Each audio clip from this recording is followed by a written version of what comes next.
Hai, Assalamualaikum adik-adik kelas 5. Pada video kali ini kita akan belajar tema 2, subtema 1, pembelajaran 4. Ada bermacam-macam jenis usaha yang memanfaatkan sumber daya alam seperti pertanian, perkebunan, kehutanan, perikanan, dan pertambangan. Ada pula jenis usaha lain yang memanfaatkan sumber daya alam, yaitu usaha pariwisata. Ayo kita pelajari jenis usaha ini. Mari membaca teks bacaan berikut. Melihat jejak Merapi di Kali Adem. Kali Adem terletak di lereng Gunung Merapi di Yogyakarta. Dahulu tempat ini terkenal sebagai lokasi perkemahan yang asri. Fasilitas di area wisata Kali Adem dahulu cukup komplit. Ada pendopo, gedung pertemuan, kios-kios, warung, gardu pandang, lapangan untuk perkemahan, toilet, dan sebagainya. Akan tetapi setelah Merapi meletus pada bulan Juni 2006, sebagian besar fasilitas itu lenyap terkubur lahar. Nah, berikut ini adalah gambar wisata di Kali Adem Yogyakarta dan wisata di lereng Merapi. Saat ini wisata Kali Adem sudah berubah nama menjadi Lavatur Kali Adem. Sebagian besar pemandangan Kali Adem berupa hamparan pasir dan batuan bekas lahar. Di sana ada bunker atau rulinda, ruang lindung darurat. Bunker ini dibangun untuk tempat berlindung jika tiba-tiba Gunung Merapi menyemburkan awan panas. Di dalam bunker ini ada kamar mandi, tabung oksigen, masker, listrik, dan perlengkapan lainnya. Pintunya 2 lapis terbuat dari lempengan besi setebal 3 cm. Nah, dari bacaan melihat jejak Merapi di Kali Adem, kamu mengetahui salah satu lagi jenis usaha, yaitu usaha pariwisata. Di mana kamu tinggal? Nah, misalkan saja saya tinggal di kota Surabaya, Jawa Timur. Apakah di daerah tempat tinggalmu ada jenis usaha pariwisata? Di daerah tempat tinggalku terdapat usaha jasa pariwisata. Salah satunya adalah Kebun Binatang Surabaya. Bagaimana pengaruh adanya usaha pariwisata bagi kehidupan masyarakat? Salah satu pengaruh adanya usaha pariwisata bagi kehidupan masyarakat yaitu dapat membuka lapangan pekerjaan bagi masyarakat sekitar objek wisata. Masyarakat dapat ikut bekerja di objek wisata tersebut. Adapun yang tidak bekerja menjadi karyawan di objek wisata tersebut, sebagian masyarakat lainnya berdagang di lingkungan objek wisata.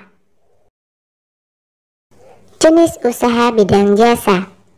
Jenis usaha pariwisata merupakan usaha di bidang jasa.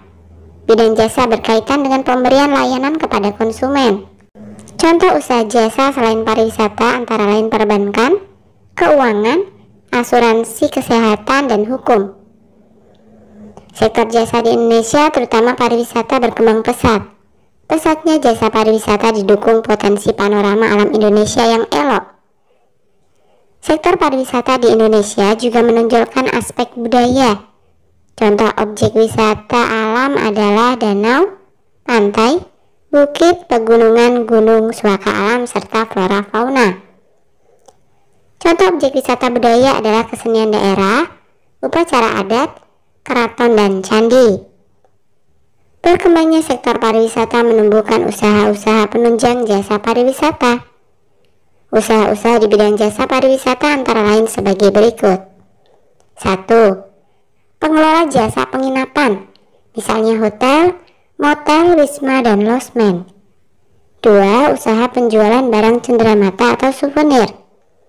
3. Penyedia jasa pemandu wisata atau tour guide. 4. Penyedia jasa pariwisata dan transportasi atau tour and travel. Salah satu jenis usaha yang banyak kita lihat adalah berjualan, mulai dari penjual buah, makanan, barang-barang keperluan sehari-hari hingga para penjual kendaraan bermotor. Dari jenis usaha itu, para pedagang dapat memperoleh penghasilan untuk kehidupan sehari-hari. Nah, sekarang ayo bercerita. 1. Pada pembelajaran 3 kamu telah melakukan kegiatan wawancara untuk mengetahui tentang jenis usaha di lingkungan sekitarmu. Kamu juga telah membuat salah satu produk dari jenis usaha di lingkungan sekitarmu. Kini, presentasikan hasil wawancara kalian. Presentasikan juga produk yang telah kalian buat beserta catatan-catatan saat melakukan kegiatan tersebut. Mintalah pendapat dari kelompok lain, lakukan bergantian.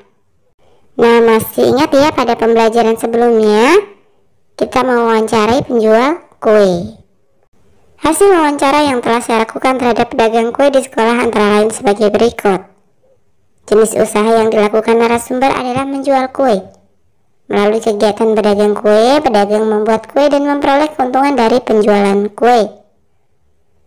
Beberapa bahan yang digunakan untuk membuat kue seperti terigu, gula, minyak, pengembang kue, mentega, dan telur. Pengetahuan dan keterampilan membuat adalah keterampilan saat membuat kue agar rasanya enak dan tampilannya menarik. Pengetahuan juga dibutuhkan saat membuat adonan kue agar adonan memiliki komposisi yang tepat. Kesulitan yang dihadapi saat membuat kue adalah mencari bahan-bahan kue. Terkadang di warung tidak ada dan saat membuat kue tidak sesuai harapan karena ada bahan yang kurang. Kemudian yang kedua, menjalankan usaha dengan sebaik-baiknya merupakan salah satu tanggung jawab warga masyarakat. Pada pembelajaran 3, kamu melakukan kegiatan mengamati pelaksanaan pemilihan ketua RT, ketua RW atau kepala desa di lingkungan tempat tinggalmu. Laporkan hasil pengamatanmu, lalu bacakan di depan teman-teman dan gurumu. Mintalah tanggapan dari teman-temanmu. Ini hanya sekedar contoh jawaban ya. Laporan pengamatan pemilihan ketua RW. Nama Dayu.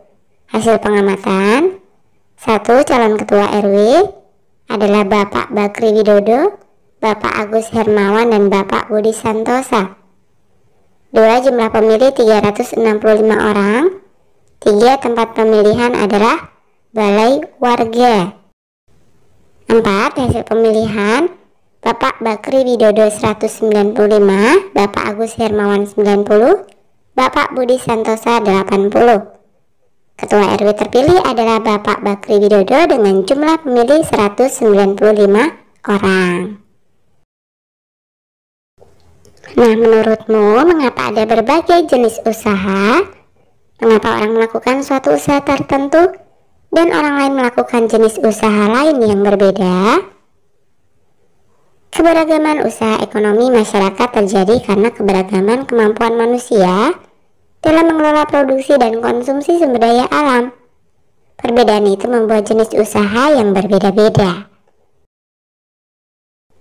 Oke, sampai di sini dulu video kali ini ya. Sampai jumpa di video berikutnya.